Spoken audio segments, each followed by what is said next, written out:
ও গো আমার প্রিয় নবী তোমার প্রেমে পাগল সবই হায় জন্ম আমার শেখ পাড়াতে রেখোছো আমায় পাগল করে হায় জন্ম আমার ইন্ডিয়াতে রেখোছো আমায় পাগল করে রসুল তোমায় ভালোবাসি মন হৃদয় উজাড় করে বুকের মাঝে জ্বালায় আমার দূর হবে তোমার দিদারে দূর হবে তোমার দিদারে ও নবী সুখে তুমি দুঃখে তুমি মুখে তুমি বুকে তুমি হায় মায়া যদি লাগে তোমায় মায়া যদি লাগে তোমায় দিদার দিও স্বপ্ন যোগে রসুল তোমায় ভালোবাসি মন হৃদয় উজাড় করে বুকের মাঝে জ্বালায় আমার দূর হবে তোমার দিদারে দূর হবে তোমার দিদারে আল্লাহুম্মা ছেলেরা পড়ো মাশাআল্লাহ ওয়া আলা আলি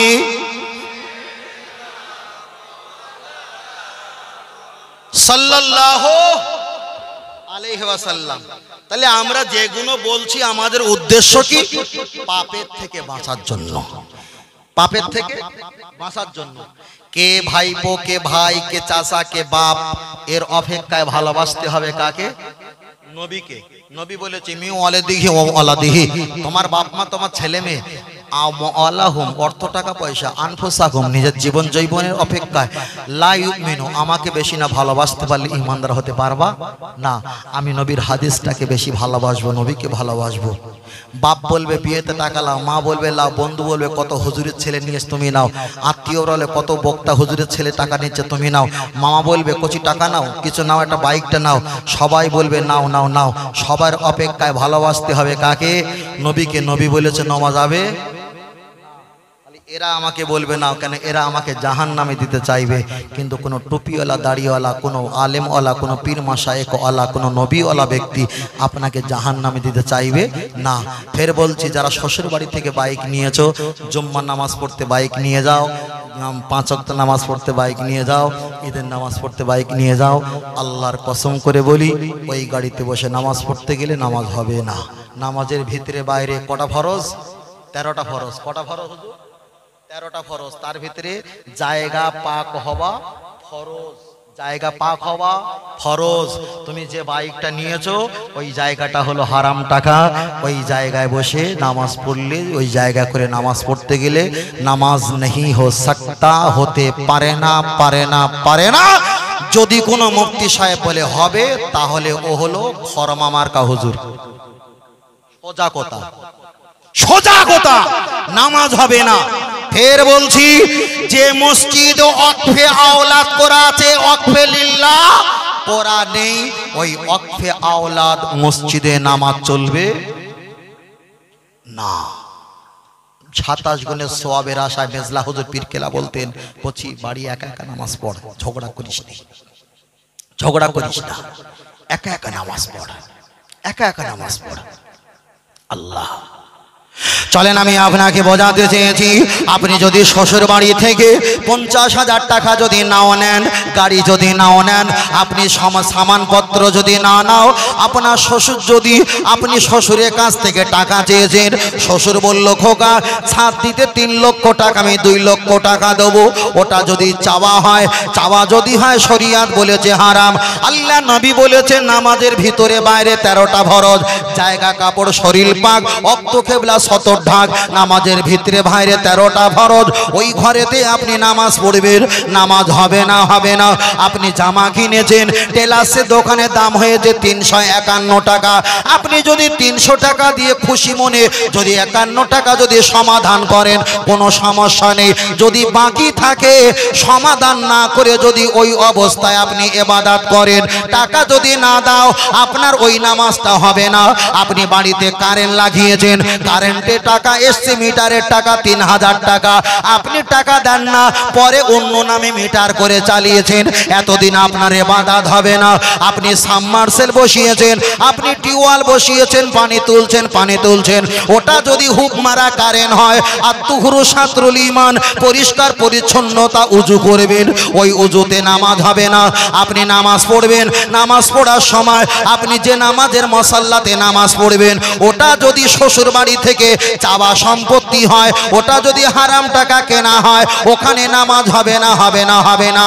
ও আমার মায়েরা, আপনারা যারা নামাজ পড়েন, আপনারা জোহরের নামাজ পড়েন, আপনারা বেলা 1টার দিকে 12টার দিকে গোসল করেছেন, চুলটা ভিজে আছে, তাই বাড়িতে কেউ নাই, আপনি অন্নাটা মাথায় দিয়েছেন, কোমরের কাছে এতটা চুল, টপিয়ে টপিয়ে পানি পড়ে।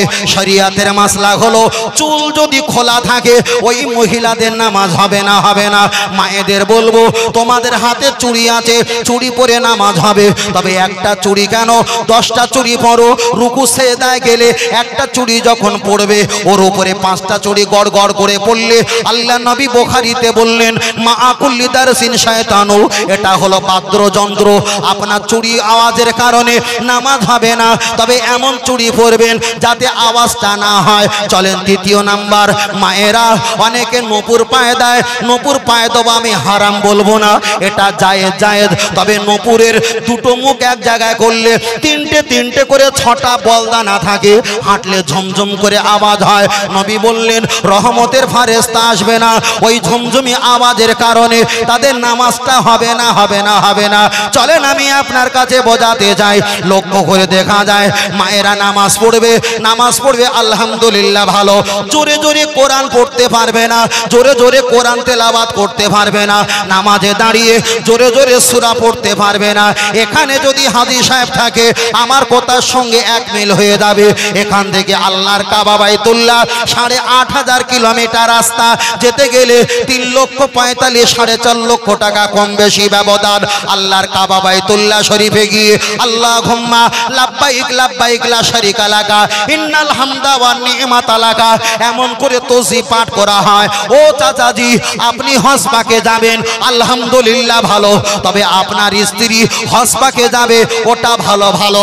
আপনি জোরে জোরে বলবেন আল্লাহুম্মা লাব্বাইক লাব্বাইক লা শারীকা লাকা, জোরে জোরে পাঠ করেন, কোনো সমস্যা নেই। একটা তাসবিহ পাঠ করলে 1 লক্ষ তাসবিহ তেলাওয়াতে সওয়াব পাওয়া যায়। আল্লাহু আকবার একবার বললে 1 লক্ষ আল্লাহু আকবারে সওয়াব পাওয়া যায়। যে মক্কায় আল্লাহ কোরআন নাজিল করেছে ওই মক্কায় যদি একটা খতম পড়া হয় 1 লক্ষ কোরআন খতমে সওয়াব পাওয়া যায়। চাচাজি, তুমি কাবায় গিয়ে তাসবিহ পাঠ করবে, তোমার স্ত্রী আল্লাহ তাসবিহ যদি তোমার মতো জোরে জোরে জোরে জোরে একটা বার যদি আল্লাহুম্মা লাব্বাইক এমন করে যদি পড়ে, ফুরফুরার পীর মুজাদ্দিদ জামান দাদা পীর রাহমাতুল্লাহ তিনি বলেছেন, বসিরাট আল্লামা হুজুর একটা কিতাব লিখেছেন, কিতাবটার নাম হলো হজ সংক্রান্ত মসলার কিতাব। ওই বইতে হুজুর আমার বলেছেন, চাচাজি তুমি কাবা শরীফে গিয়ে জোরে জোরে তাসবিহ পাঠ করবে, কিন্তু তোমার স্ত্রী যদি তোমার মতো কণ্ঠ দিয়ে আল্লাহ তাসবিহ যদি পাঠ করে, গল্প নয়, হাসি নয়, ঠাট্টা নয়, ইয়ার কি নয়, কোনো হাসি তামাশা নয়, আল্লাহ তাসবিহ যদি একটা বার জোরে পাঠ করে 30 পারা নারুন হাবিয়া, তোমার স্ত্রী জিহ্বাটা নিয়ে হাবিয়া নামীয় জাহান্নামে আমার আল্লাহ পুঁতে দেবে। তাহলে যে কাবায় আল্লাহর কোরআন নাজিল, যে কাবায় লক্ষ লক্ষ নবীদের আগমন, যে কাবায় 1 রাকাত নামাজ পড়লে 1 লক্ষ রাকাতে সওয়াব, যে কাবায় একবার তাকালে 120টা রহমত, যে কাবায় 13 জায়গা দোয়া কবুল হয়, ওই কাবা শরীফে আপনার স্ত্রী গল্প নয়, হাসি নয়, ঠাট্টা নয়, আল্লাহ তাসবিহ যদি জোরে পাঠ করে আর জোরে পাঠ করার বিনিময়ে সামনে পিছনে ডাইনে বাঁয়ে পৃথিবীর অগণিত অপুরুষ ব্যক্তি আছে, ওরা যদি কণ্ঠ শুনতে পায়, এর জন্য আপনার স্ত্রীর জিহ্বাটা টেনে নিয়ে জাহান্নামে পুঁতে দেওয়া হবে। ও আমার চাচিরা, আমি আপনাদিগকে একটা কথা বলি, আপনারা মোবাইলে কথা বলেন, আপনারা মাথা দেখেন, আপনারা উকুন দেখেন, বাড়িতে হাসি ঠাট্টা করেন, এটা হলো কাবিরা গুনাহ, কাবিরা গুনাহ। আল্লাহর নবী বসে আছেন, আম্মা জানেরা বসে আছেন, একটা সাহাবা হেঁটে আসছে, আইদিয়াকুম, হাতে আছে একটা লাঠি। নবী বললেন, ও আমার বিবিরা, তোমরা ঘরে চলে যাও। আল্লাহ নবীকে বললেন, মা জাগনাতু ইয়া রাসূলুল্লাহ, উনি তো কানা সাহাবা, উনি তো দেখতে পায় না। নবী বললেন, ও আমার সাহাবা, এদেরকে তুমি দেখতে না পেলে কিন্তু আমার বিবি তুমি তো দেখতে পাও, ওটা তোমাদের পর্দা, তোমরা ঘরে চলে যাও। আমি আপনার কাছে বোঝাতে চেয়েছি, আমাদের সমাজে এমন কিছু নারীরা আছে, বিয়ে বাড়িতে যাবে, ওরা সাজগোজ করে। বসিরাট আল্লামা হুজুর উনি একটা ফতোয়ার কেতাবে বলেছেন, কেতাবটার নাম হলো ফতোয়ায়ে আমিনিয়া। হুজুর আমার ব্যাখ্যা করেছেন, একটা মহিলা বিয়ে বাড়ি যেতে পারবে না, হারাম হারাম। ভক্তরা জিজ্ঞাসা করলেন, হুজুর বিয়ে বাড়ি মহিলারা যাবে না, এটা হারাম কেমন হতে পারে? বসিরাট হুজুর জবাব দিয়ে বললেন, যে মেয়েটার বিবাহ হয় উনি যতটা না সাজগোজ করে, যেসব মহিলারা বিয়ে বাড়ি যায় প্রতিযোগিতামূলক আরো বেশি সাজগোজ করতে হয়। হুজুর আমার বলেছেন, ওই জন্য হারাম। আন্নাল মারআতা ইজা বালাগাতিল মাহিদা লা ইসলিহা আইয়ুরা ইল্লা হাজা হাজা ওয়া হাজা। হুজুর আমার বলিয়েছেন, একটা মহিলার পায়ের কবজি, একটা মহিলার হাতের কবজি, একটা মহিলার এই পর্যন্ত, তাও কান দেখা চলবে না, এতটুকু পর্যন্ত বাড়ির পরিবাররা দেখতে পারে। অন্য কোন পরিবার দেখতে পেলে জাহান্নামে যাবে। শুধু মহিলা একা জাহান্নামে যাবে না, একটা মহিলা যদি জাহান্নামে যায়, ওর বাড়ির বড় বাপ, ওনার নিজের বাপ, ওনার নিজের ছেলে, ওনার নিজের স্বামী, ওনার নিজের বড় ভাই, এই চারটে পুরুষকে জাহান্নামে টেনে নিয়ে যাবে। কেন? আল্লাহর নবী জানিয়েছে, আর নিসা ও হাওয়ালাতি শায়াতিন, মেয়েরা হলো শয়তানের জাল।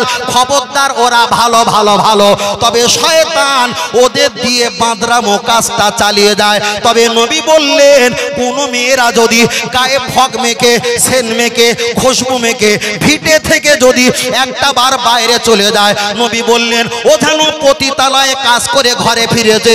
আমাদের সমাজে মেয়েরা ওরা সেন খুশবু আতর মাকে না, মাকে না। রসুল একটা বড় হাদিস বলেছে, কেতাবটার নামটা কোনো খেয়াল আসছে না। রসুল বলেছে, যেসব নারীরা ঘর থেকে বাইরে বার হবার পূর্বে গায়ে সেন আতর খুশবু ব্যবহার করে, পতিতলায় যেমন অকর্ম কুকর্ম করে বাড়িতে ফিরলে যেমন গোনা পাপ, ও যেন তেমন করেই বাড়িতে ফিরল। আমাদের সমাজে মেয়েরা এমন খুশবু, এমন আতর, এমন কিছু ফগ স্প্রে, মানে যখন স্প্রে আছে ব্যবহার করে না, করে না, করে তো। এত পরিমাণ ময়দা মুখে মেখেছে, এড়ে না বোক না লেস তুলো দেখ না, চেনা যায় না যে ওনার স্ত্রী না অন্য কারোর স্ত্রী।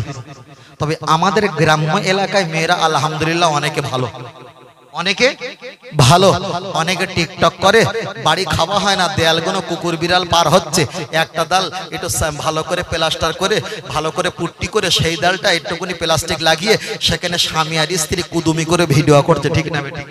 আর পিছনে সব ঠাকুরের মতো পিছনে বাঁশ দেওয়া, কথা বোঝেন না?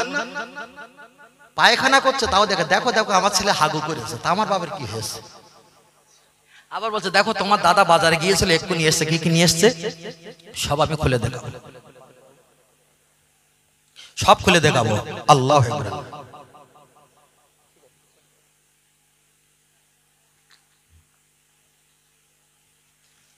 তবে আপনাদের এলাকায় এরকম কোন মেয়ে টিকটক করে নাকি? টিকটক করে না তো? তোমরা ফটো তোলার সময় ফেসবুকে দুটো আঙুল দাও কেন? এইরকম দেয়, দুটো আঙুল দিয়েছে। আমি কমেন্টে লিখেছি, দুটো আঙুল দেওয়ার মানেটা কি? তা আমার প্রোফাইলটা চেক করেছে নিশ্চয়ই, ভিতরে ঢুকে হুজুর মানুষ কি বলবো, তা বলছি এসব আপনি বুঝবেন না। তা ভালো কথা। তারপরে একজন জিজ্ঞেস করলাম, বলি ভাই তোমরা ফটো তোলো, তা দুটো আঙুল দাও কেন? তা বলছে হুজুর যে দেখছে সেইটি, আর যিনি ফটো তুলেছে সেইটি, বোঝাতে দুজন, ইয়োর মানে তুমি আর আমি, বোঝাতে চেয়েছে। আমি বলি না, হয়নি, তা বলছে তাহলে হয়নি মানে তুমি কি বোঝাতে দিয়েছো? আমি একটা বলবো, বলছে বলো।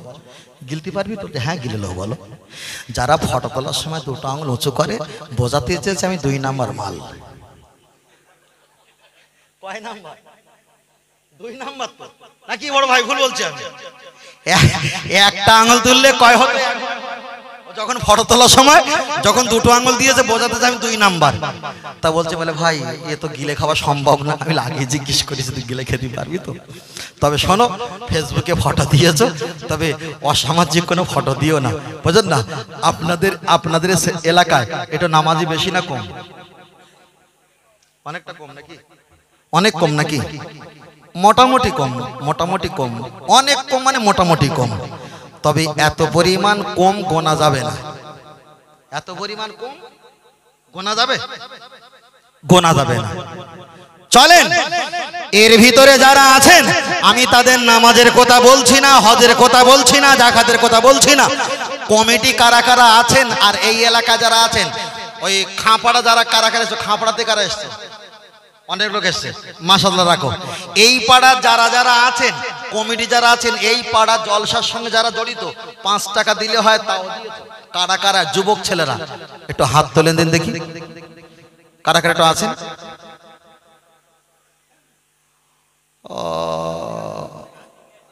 আমি দেখিছি, এটা রাখেন, হাত রাখেন। তাহলে আমার খাঁপাড়ার ভাইরা এখানে এসে চাপ না দিলে আপনাদের তো অবস্থা খারাপ ছিল, বুঝলেন না? খারাপ ছিল। তবে আমি একটা ছোট করে বলবো, আমি 5 জন চাইবো। কজন? নামাজ রোজা হজ জাকাতের জন্য না, আমি শুধু চাইবো যে ফেসবুকে একটা ছবি দেবেন, ছবিটা যখন দেবেন হালকা হালকা একটু দাড়ি থাকবে, আর ফেসবুকে ছবি দিয়ে বলবেন আমার জন্য সবাই দোয়া করবেন, নতুন আমি দাড়ি রাখার নিয়ত করেছি। আপনার কমেন্টে সবাই আমিন, আলহামদুলিল্লাহ, মাশাআল্লাহ ভাই সুন্দর দেখাচ্ছে। লিখবে না? লিখবে না? লিখবে তো? নামাজ পড়ার কথা বলছি না, একটু হালকা হালকা, বিরাট কোহলির মতো অত বড় দাড়ি তাও না, একটু হালকা হালকা হালকা, 1 0 কাটে যেমন হালকা থাকে না, রেখে না থাকে। মানে ইমাম শাফির মাযহাবের মত হলো 40 হাত দূর থেকে যদি কোনো দাড়িওয়ালা দেখতে পাওয়া যায় যে ওটা দাড়ি, তাহলে ওই দাড়ি একটা জায়েজ। আমরা তো ইমাম শাফির মত নয়, এক্ষুনির জন্য ওই মতটা নয় মেনে নিচ্ছি, এক্ষুনির জন্য, বুঝলেন না? হালকা হালকা দাড়ি রাখবেন। কমিটির ভিতরে একজন হাত তুলে দেখাবেন, একজন হালকা হালকা দাড়ি রাখবেন। একজনে কে আছো? মাশাআল্লাহ, মাশাআল্লাহ, নারে তাকবীর! আর এটা তাকবীর দেন, নারে তাকবীর! তাকবীর জোরে হয় না কেন তোমাদের বলেছি? হ্যাঁ, উনি হাত তুলেছে, ওনার দোয়ার জন্য এটা তাকবীর দেওয়া দরকার তো, তাহলে তাকবীর জোরে দেন, নারে তাকবীর! আহা মরে যাও, ওইটা তাকবীর হলো। আর এটা জোরে তাকবীর দেন, নারে তাকবীর!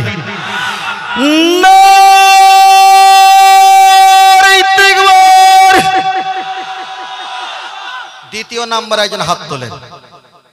দ্বিতীয় নাম্বারে ভাইয়ের সঙ্গী হয়ে, মাশাআল্লাহ তোমার তো আছে খুব সুন্দর, ওই রকমই রাখবে, একদম ওই রকম। 3 জন, 4 জন, আর কে আছো? 4 জন হয়েছ তো, আর একজন কে আছো? 5 নাম্বারে কে আছো? হালকা করে দাঁড়িয়ে রাখবে, কি আছে বাবা? আর একজন কে আছো? 5 নাম্বারে একজন কে আছো?